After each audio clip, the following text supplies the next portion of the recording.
Alamin naman natin ang iba't ibang diskarte ng mga Pinoy para maibsan ang matinding epekto ng tag-init. Si Christian Bascones sa detalye. Kanya-kanyang diskarte ang mga kababayan natin upang maibsan ang sobrang init ng panahon. Ayon sa Philippine Atmospheric, Geophysical and Astronomical Services Administration o PAGASA, aabot sa 42 hanggang 51 degrees Celsius ang heat index sa ilang mga bahagi sa bansa. Ito ang rason kung bakit naapektuhan ang hanapbuhay ng katulad ni Nick na isang maglalako ng pandesal. Ayon sa kanya, mababa ang kita dahil sa tindi ng init ng panahon. Medyo, hindi naman sobra. Kasi, siyempre ang tao, lalo na tag-init, ayaw na halos lumabas ng bahay. Tulad nung binibenta kong pandesal, apektado.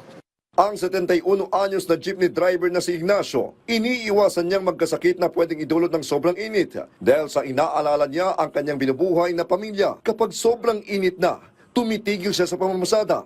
Siyempre sir, pag masyadong mainit, timitigil ako. Samantala, diskarte naman ang tricycle driver na si Jason para makapamasada pa rin ay ang pag-inom ng palamig. Madalas ako dito kay magpalamig. Bakit?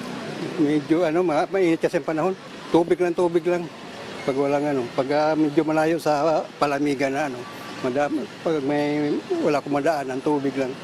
Kung may kanya-kanyang diskarte ang mga naghahanap buhay para maibsan ang init, yung iba naman sinusulit at ini-enjoy ang init lalo na pag weekend para makapag-bonding sa mga beach resorts o pool outing.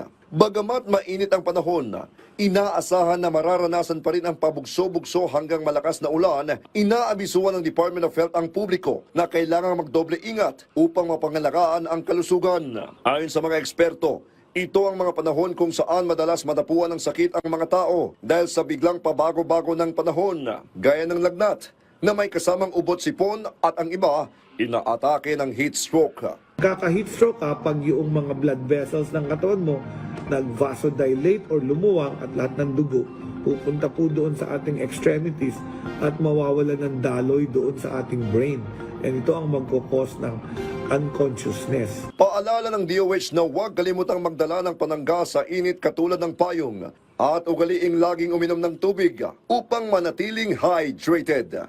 Christian Bascones para sa Pambansang TV sa Bagong Pilipinas.